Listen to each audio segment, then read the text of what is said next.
बारी मथे घृत होत अरु सिक्ता ते बरु तेल बिनु हरि भजन न भवतरियो यह सिद्धांत अपेल।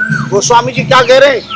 पहले तो आप ये देखो कि आप इस समय वृंदावन के सुरम्य मदन टेर, ये ऐतिहासिक मदन टेर, यहाँ की कण कण रज रज में श्यामा श्याम विद्यमान है। किशोरी जी की चरण की धूलि कण कण में है। ये मदन टेर जब आप वृंदावन की परिक्रमा करते हैं तो परिक्रमा मार्ग में काली देह से ठीक पूर्व पहले तो इस विहंगम सुंदर दृश्य का दर्शन करा दीजिए। और ये वही मदन टेर है जहां श्याम सुंदर हमारी किशोरी जी को और ब्रज की गोपियों का आवाहन वेणु वादन के माध्यम से बंसी के स्वरों से आवाहन करते थे।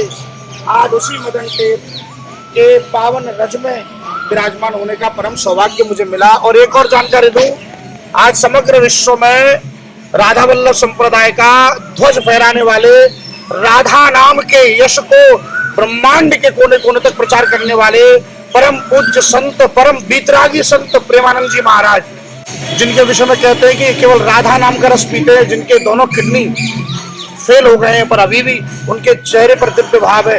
उन्होंने अपने आध्यात्मिक जीवन की यात्रा इसी धरती से, इसी मदन टेर से की है। यहीं पर हजारों हजारों लाखों लोग यहाँ बैठा करते थे और जब अत्यधिक भीड़ होने लगी तब यहाँ से वो अन्यत्र आजकल आगे आश्रम में विराजमान हुए हैं।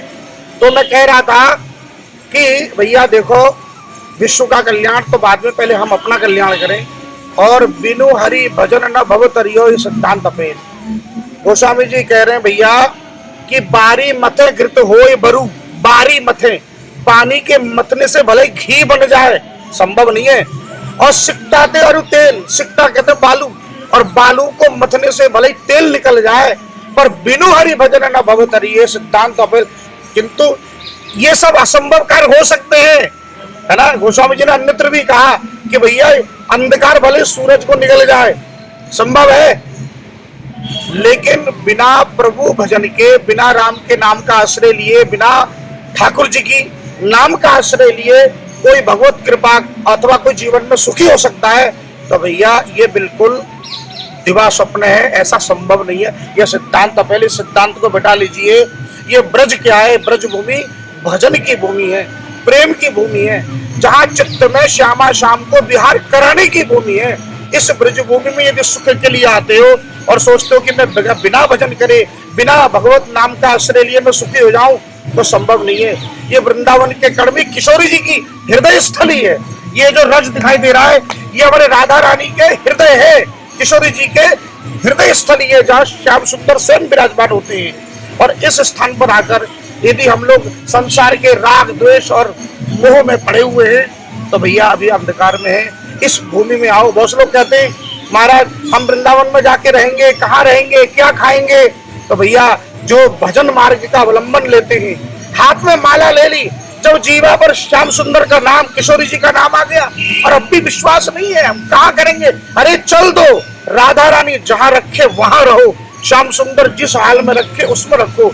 और मेरा एक ही मानना है कि नाम का आश्रय ले लिया तो चिंता नामी को है, फिर हमको नहीं होनी चाहिए, है ना। हमने जब श्यामा श्याम का आश्रय ले लिया है, राधा रानी के नाम का आश्रय ले लिया है, गोविंद के नाम का आश्रय ले लिया है, तो फिर उन नामों के आश्रित यहाँ करोड़ों करोड़ों जो भक्त हैं, उनके चरण रज से आप्लावित इस धरती है। और इस रज को जब तक आप अपने हृदय में, अपने मस्तक में, अपने हृदय स्थल पर जब आप अभिषिक्त नहीं करोगे, आपको तब तक भगवत कृपा का अनुभव नहीं होगा। आपको आना पड़ेगा। आप सोचते हो घर बैठे बैठे केवल स्वप्न देखूं, नहीं, इस ब्रज रज को चखने के लिए ब्रज की यात्रा करनी पड़ेगी भैया। इस मदन टेर जैसे सिद्ध भूमि में आकर जब तक रज को माथा नहीं लगाओगे, संतों के दर्शन नहीं करोगे, वाणी गुणानुकथने श्रवणौ कथायाम हस्तौ च कर्मसु मनस्तव पादेरुन स्मृताम शिरस्तव निवास जगत प्रणामे दृष्टि ही सताम दर्शनेस्तु भवत्तु नाम। जब तक इस दृष्टि को पावन नहीं करोगे, संतों का दर्शन नहीं करोगे, संतों के चरण रज को जब तक आप माथे से नहीं लगाओगे, तब तक भगवत कृपा प्राप्त नहीं कर सकते भैया। कृपा आएगी तो वैष्णव जनों के चरण धूल से आएगी, संतों की कृपा से आएगी।